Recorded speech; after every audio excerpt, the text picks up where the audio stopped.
नमस्कार, grand news network में आप सभी का स्वागत है और मैं हूं आपके साथ सीमा। चलिए अब एक नजर डाल लेते हैं आज की ताजा खबरों की ओर। शीतकालीन अवकाश और 3 दिन की हड़ताल के बाद अब जिले के सरकारी स्कूल एक बार फिर खुलने जा रहे हैं। आज यानी 1 जनवरी से सभी सरकारी स्कूलों में नियमित पढ़ाई की शुरुआत हो चुकी है। करीब 11 दिनों के लंबे अंतराल के बाद छात्र दोबारा कक्षाओं में लौटे हैं, जिससे पढ़ाई फिर रफ्तार पकड़ेंगी। राज्य सरकार ने 22 दिसंबर से 27 दिसंबर तक शीतकालीन अवकाश घोषित किया था। इसके बाद रविवार और सामान्य छुट्टियों के चलते स्कूल खुलने थे, लेकिन इसी बीच छत्तीसगढ़ अधिकारी कर्मचारी फेडरेशन ने अपनी लंबित मांगों को लेकर 29 से 31 दिसंबर तक 3 दिवसीय काम बंद हड़ताल कर दिया था। इस हड़ताल में बड़ी संख्या में शिक्षक शामिल हुए, जिसके कारण कई सरकारी स्कूलों में ताले तक नहीं खुल पाए। बुधवार को हड़ताल समाप्त होने के बाद अब शिक्षक 1 जनवरी से स्कूल लौटे हैं और पढ़ाई दोबारा शुरू हो गई है। जिला शिक्षा अधिकारी ने बताया कि स्कूल खुलने के अगले ही दिन 2 जनवरी से सरकारी प्राइमरी और मिडिल स्कूलों में अर्धवार्षिक परीक्षाएं शुरू होंगी। इसकी समय सारणी पहले ही जारी कर दी गई है। लंबे अवकाश के बाद स्कूल खुलने से छात्रों की पढ़ाई में तेजी आने की उम्मीद है। अब देखना होगा कि यह उम्मीद कितनी पूरी होती है और बच्चों को बेहतर शैक्षणिक सुविधा मिल पाती है या नहीं। बिलासपुर जिले में अवैध धान संग्रहण और परिवहन के खिलाफ जिला प्रशासन की सख्त कार्रवाई लगातार जारी है। इसी कड़ी में प्रशासन की संयुक्त जांच टीम ने 3 अलग-अलग स्थानों पर छापामार कार्रवाई कर बड़ी सफलता हासिल की है। इस कार्रवाई में करीब 4,80,000 रुपए मूल्य का अवैध धान जब्त किया गया है। जिला खाद्य विभाग के अनुसार 3 संस्थानों में कुल 390 बोरियों में भरा 155 क्विंटल धान बरामद किया गया है। यह पूरी कार्रवाई राजस्व विभाग के नेतृत्व में खाद्य विभाग और मंडी विभाग के अधिकारियों की टीम द्वारा की गई। जांच के दौरान कृषि उपज मंडी समिति क्षेत्र मुरकुटा में एक व्यापारी के पास से 63 बोरी यानी 25 क्विंटल धान पकड़ा गया। वहीं कोटा मंडी क्षेत्र में दिनेश राज लोरमी के वाहन से 100 बोरी यानी 40 क्विंटल धान जब्त किया गया। इसके अलावा कर्मा ट्रेडर्स चंगोरी कोटा से 227 बोरी यानी 90 क्विंटल धान बरामद हुआ। सभी मामलों में आरोपियों के खिलाफ मंडी अधिनियम की विभिन्न धाराओं के तहत प्रकरण दर्ज कर आगे की कार्रवाई की जा रही है। प्रशासन ने साफ कहा है कि अवैध धान संग्रहण और परिवहन के खिलाफ अभियान आगे भी जारी रहेगा। अब तक जिले में ऐसे 56 प्रकरण दर्ज किए जा चुके हैं, जिनमें 36,83,000 रुपए मूल्य का 304 क्विंटल धान जब्त किया गया है। प्रशासन ने साफ संदेश दिया है कि नियम तोड़ने वालों पर सख्त कार्रवाई जारी रहेगी। बिलासपुर शहर में नए साल 2026 का स्वागत पूरे जोश, उत्साह और उमंग के साथ किया गया।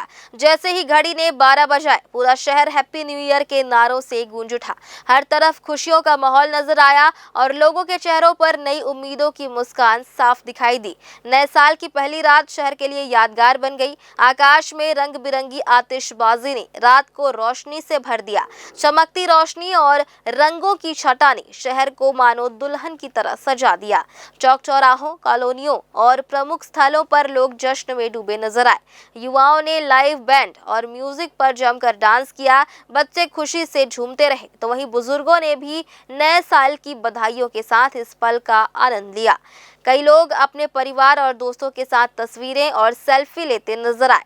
नए साल के आगमन पर लोगों ने एक दूसरे को शुभकामनाएं दी और सुख, शांति और समृद्धि की कामना की। बिलासपुर में नए साल का जश्न खुशियों, उल्लास और उम्मीदों से भरा रहा।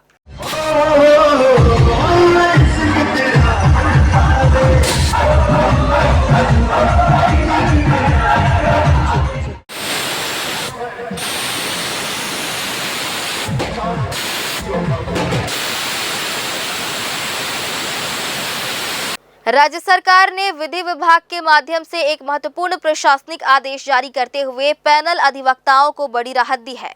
वर्ष 2013 से अब तक पैनल वकीलों को प्रतिदिन मात्र 1,500 रुपए मानदेय दिया जा रहा था, जिसे अब बढ़ाकर 2,500 रुपए कर दिया गया है। लंबे समय से पैनल अधिवक्ताओं द्वारा मानदेय बढ़ाने की मांग की जा रही थी, जिसे सरकार ने स्वीकार कर लिया है।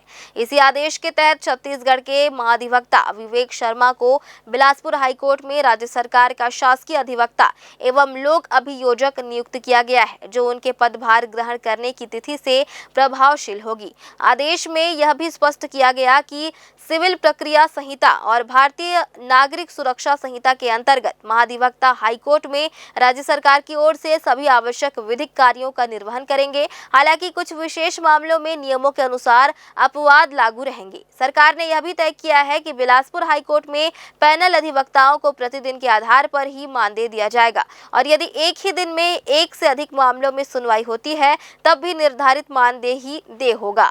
साथ ही यह शर्त रखी गई कि संबंधित दिन में कम से कम एक मामले में अधिवक्ता का न्यायालय में उपस्थित होकर खड़ा होना अनिवार्य होगा, तभी वह मानदेय का पात्र माना जाएगा। विधि विभाग द्वारा जारी इस आदेश को सभी संबंधित विभागों और अधिकारियों को भेज दिया गया है, जिससे प्रशासनिक और विधिक हलकों में राज्य के विधिक तंत्र को अधिक सशक्त, पारदर्शी और प्रभावी बनाने की दिशा में अहम कदम माना जा रहा है। बिलासपुर पुलिस की मुहिम चेतना के तहत नववर्ष में आम लोगों को बड़ी राहत मिली है। पुलिस ने जिले के अलग अलग थाना क्षेत्रों से गुम हुए कीमती मोबाइल फोन तलाश कर उनके वास्तविक मालिकों को सौंप दिया है।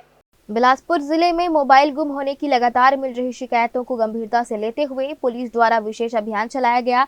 साइबर सेल और जिले के विभिन्न थानों की टीमों ने तकनीकी माध्यमों से मोबाइल की ट्रैकिंग शुरू की। जांच के दौरान छत्तीसगढ़ के कई जिलों के साथ साथ मध्य प्रदेश, झारखंड और ओडिशा और महाराष्ट्र से करीब 100 मोबाइल फोन बरामद किए गए इन मोबाइल की कुल कीमत लगभग 20 लाख रुपए बताई जा रही है। 31 दिसंबर को जब ये मोबाइल उनके असली मालिकों को लौटाए गए तो जिन लोगों ने मोबाइल मिलने की उम्मीद छोड़ दी थी वे भी भावुक नजर आए।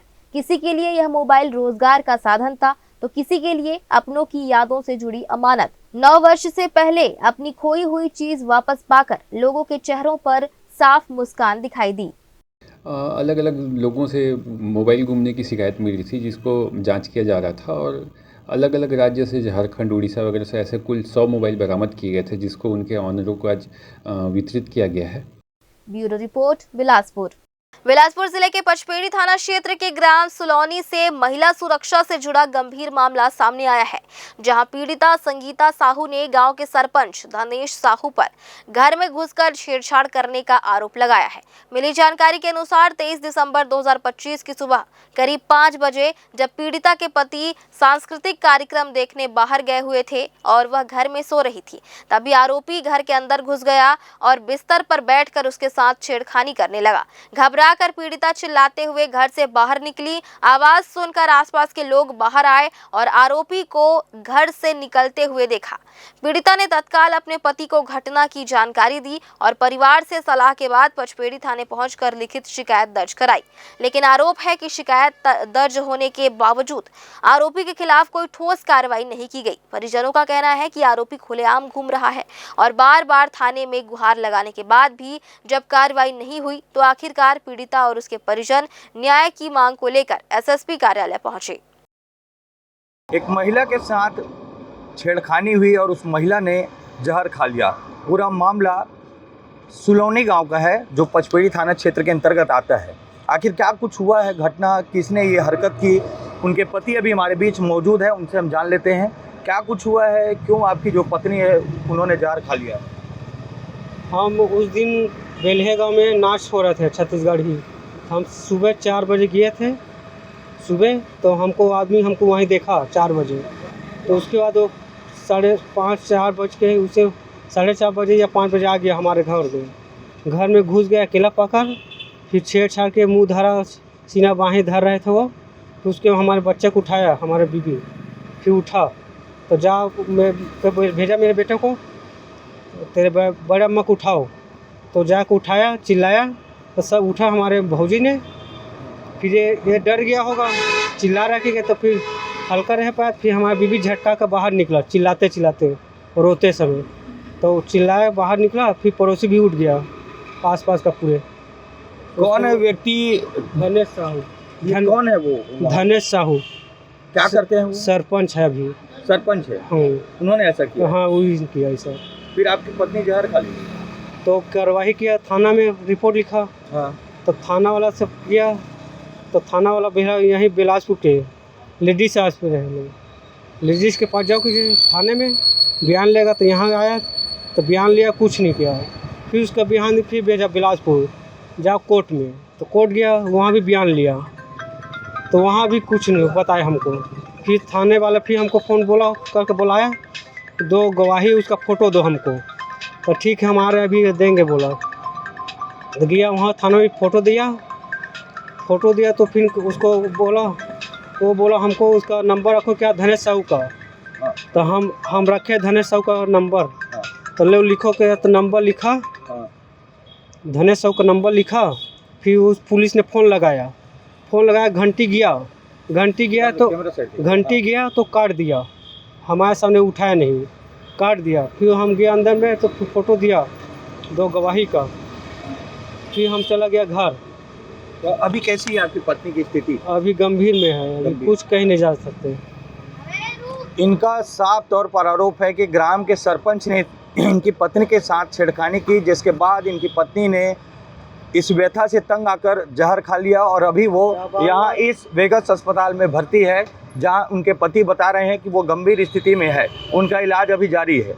अब देखना होगा कि उस ऐसे सरपंच के प्रति पुलिस किस तरह की कार्रवाई करती है और क्या इन पीड़ित परिवार को न्याय मिल पाता है। कैमरामैन राहुल ठाकुर के साथ पिंटू दुबे, ग्रैंड न्यूज। फिलहाल आज की ताज़ा खबरों में बस इतना ही। आगे भी खबरें जारी रहेंगी, बने रहिए ग्रैंड न्यूज नेटवर्क के साथ।